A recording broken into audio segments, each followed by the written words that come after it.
now as something that, after your body of work, when you're done, people say that's the legacy that you left.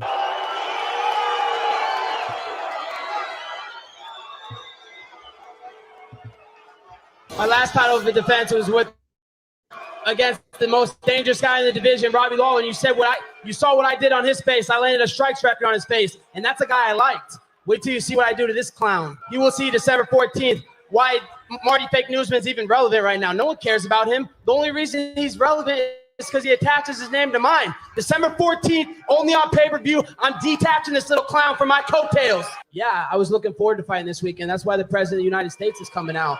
But there's a reason why I'm not fighting this weekend. You might want to ask this guy. He pissed hot. He couldn't pass a piss test. So that's the real reason. He had to let the EPO get out of the system for this weekend. No one cares about you, Marty. Stop talking, man. Pay-per-view buys are going out the window when you talk, man. Misspoke. Stop talking. Yeah, because I want people to hate me. That's a business model. No one cares about you. You're boring, man. People would rather watch flies fuck than watch you fight. Those similarities ended. He's taking my sloppy seconds. I beat everybody he beat, but I beat him before he beat him. So he had to come pick up the carcasses off the dead bodies that I left. So, he's not impressive. He sucks at fighting. And December 14th, I'm going to expose him. What fight have I been in the UFC that you've seen as competitive? Emil Mick. You barely beat that guy. He sucks. You gassed out in 3 rounds. Who? Exactly. Emil Mick, a guy that nobody cares about. You gas out in 3 rounds. Put your money up. I will. I'll put it up right now. Bring it out. Pull it up right now. 25 grand. Is the money sitting in your private jet? It is, buddy. I know you gave Glenn a heart attack for all those years you were ducking me, so don't worry. He'll be watching from hell on December 14th. First of all, can you even read? I went to D1 scrub. You went to D2. Good joke. Not everybody knows the Black Zillions team is notorious for doing steroids. Anthony Johnson, Rashad Evans, all the guys over there. Alistar over when he was over there. Every time you talk, a pay-per-view goes out.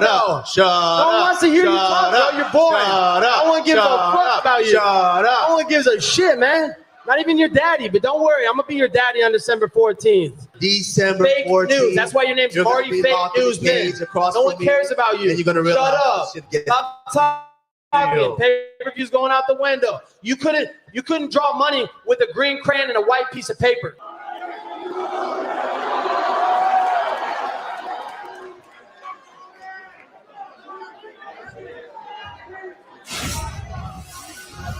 Be cool. Don't touch each other.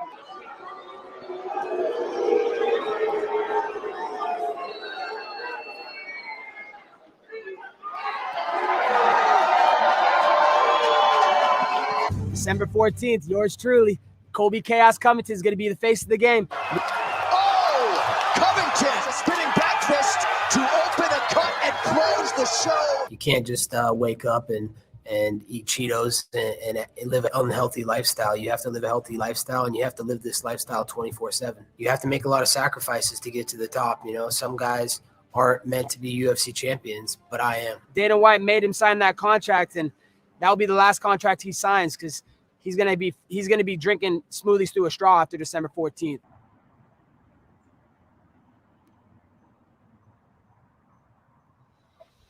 The UFC welterweight champion is Kamaru Usman. Thank you, babe. Now I'm about to get freshed up. It's the roughest I've ever seen you. I know, man. I just let it Means go. it's a good camp, right? Yeah, it was a rough one.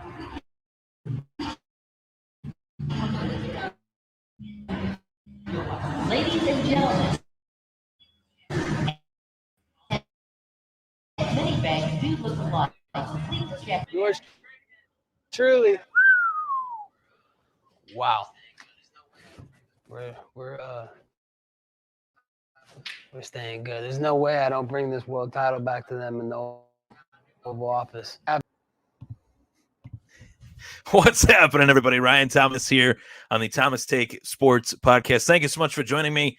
As always, I appreciate the love and support from Buffalo Bills fans, Buffalo Sabres fans, combat sports fans, whether you're a fan of boxing and or my personal favorite, mixed martial arts. We got a big fight coming up, a fight that is set, a fight that hasn't been made official by the UFC just yet, but it's a fight indeed that everybody has been waiting for, myself included, Colby Covington getting another crack at the UFC welterweight title against one of the better champions in recent UFC history. Kamaru, the Nigerian Nightmare Usman, was rattled off very impressive performances against Jorge Masvidal, as well as his former teammate Gilbert Burns, en route to defending that 170-pound welterweight strap, a title that was made great by guys like Matt Hughes and, of course, my greatest of all time, George St. Pierre. So the 170-pound division is always one that I follow with great interest.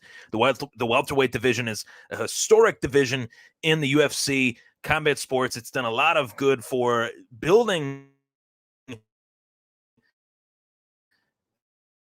the UFC into what it is today. And you could throw in, Robbie Lawler and his title reign, the entertainment fight that was ruthless. And when all these years later, that is still, to me, the best fight in UFC history. Robbie Lawler somewhat tried to one-up himself in his performance against Carlos Condit, defending the title there as well in a very, very close fight. But let's talk about the subject matter at hand. The subject matter at hand is that Kamaru Usman versus Colby Covington 2 is set. That fight will be given to us, gift wrapped to us November 6th. It has been reported by plenty of mainstream MMA journalists, mainstream MMA sites, that Colby Covington will be getting another shot against Kamaru Usman the second time.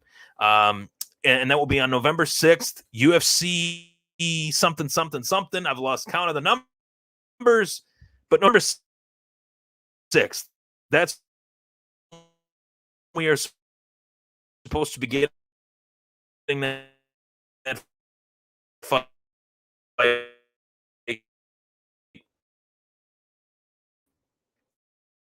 between Kamaru Usman and Colby.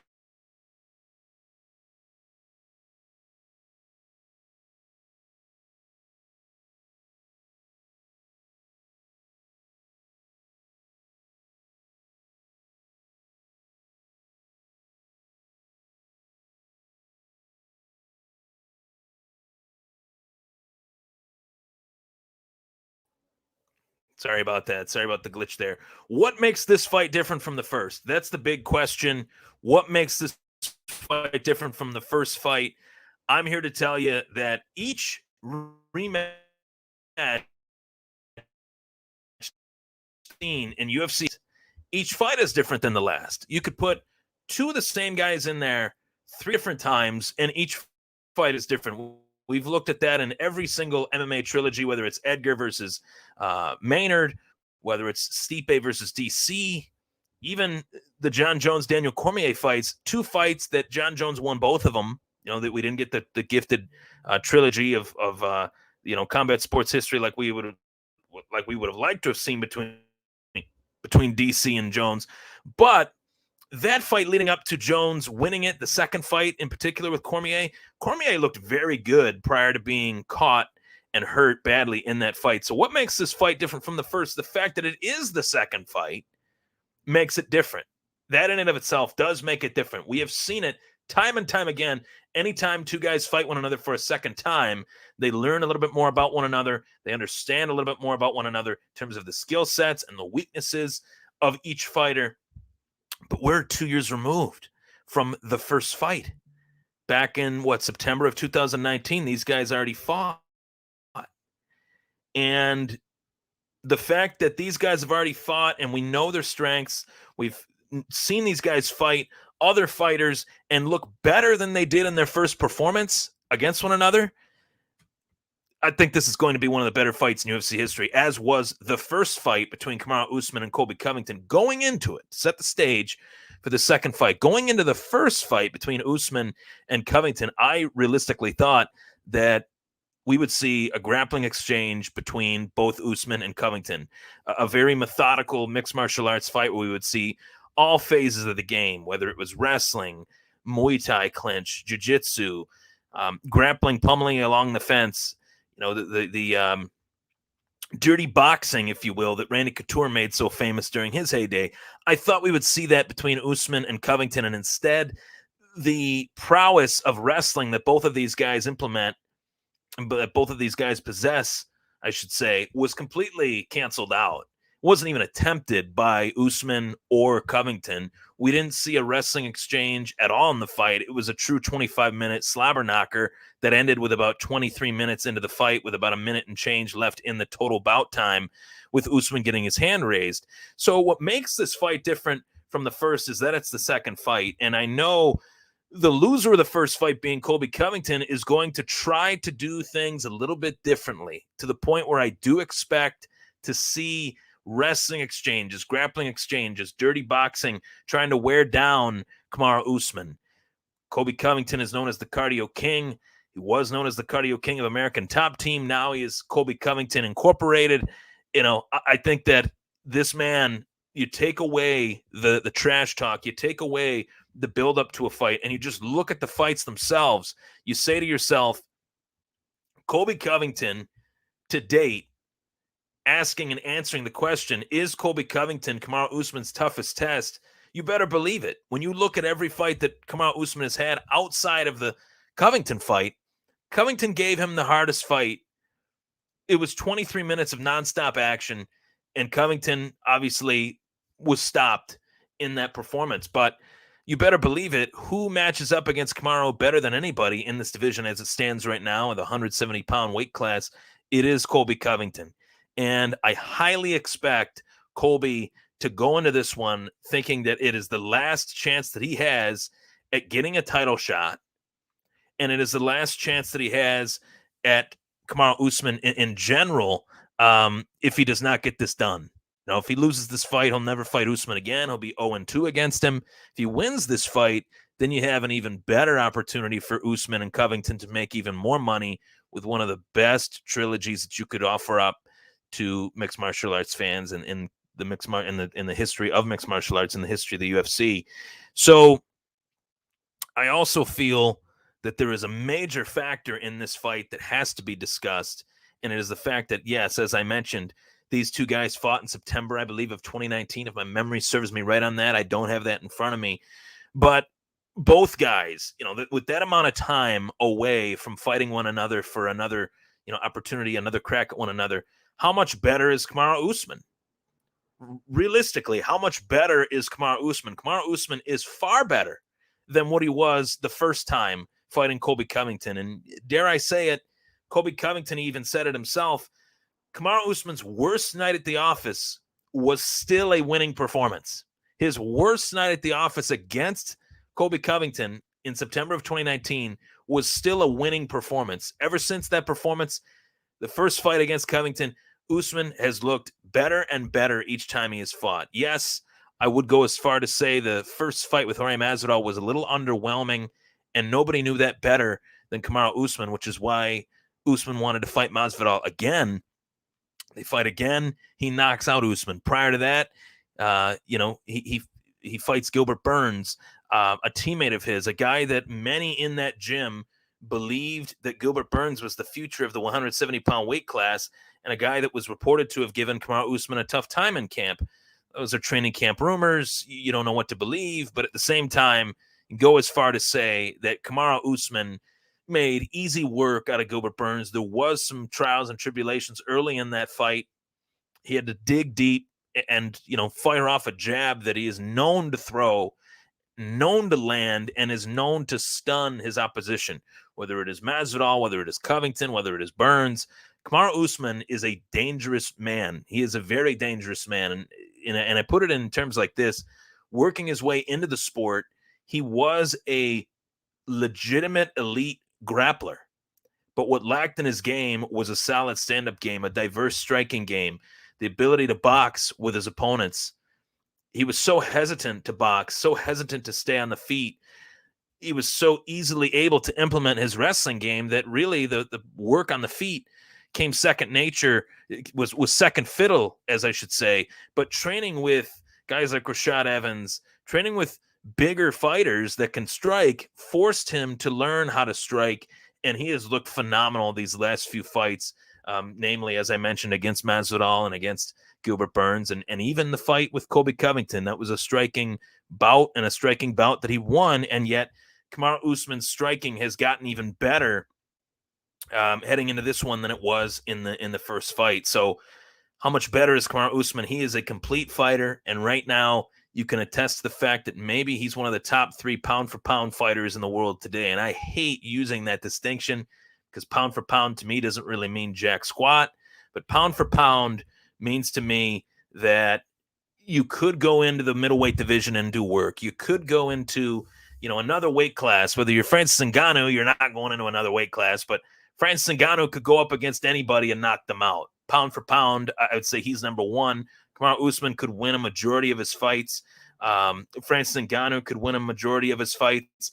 There are a lot of guys in this pound for pound discussion in the years past, and Anderson Silva was in his prime. George St. Pierre was in his prime. Pound for pound means to me, at least, is that they could go into other weight classes and implement their game and, obviously achieve victory. So Usman is far better than what he was the first time. I would also go as far to say that Colby Covington is better than he was the first fight as well. But this is, make no mistake about it, on the show, I've talked about a lot of fights over my time recording this podcast the last 5 years. Make no mistake about it, the buildup between Kamaru Usman and Colby Covington, part 2, will be unlike anything we have ever seen. You have a very provocative challenger here in Colby Covington that people love to hate or like to love. You don't really love to love Colby Covington. You like to love him. You love to hate him. Kamaru Usman has been a highly regarded champion in how he has carried himself within the sport of mixed martial arts. He's not everybody's cup of tea. He doesn't really talk well on the mic, but when push comes to shove and he puts those 4-ounce gloves on, his talent, his greatness shows. I cannot wait for November 6th. There is no better arena than to see this fight than that of Madison Square Garden Arena, November 6th. Big UFC November NYC pay-per-view. I'd love to attend this fight. I'm going to try to make that happen. But in the meantime, I will give you everything and anything MMA related, Buffalo Bills related, NFL related, fantasy sports related, Buffalo Sabres related. We are in the midst of the off season for the Sabres. Can't really say it's going that great, but you got to keep the people informed. And mixed martial arts is one of my passions, one of my sports that I truly love. So I am very excited for this fight. This was a fight that I've wanted for quite some time since the first fight ended. Wanted the first fight very badly. Now we're getting a chance at the second one. And I think that this fight is going to be one of the best fights of the 2021 year. I'm Ryan Thomas for all things combat sports.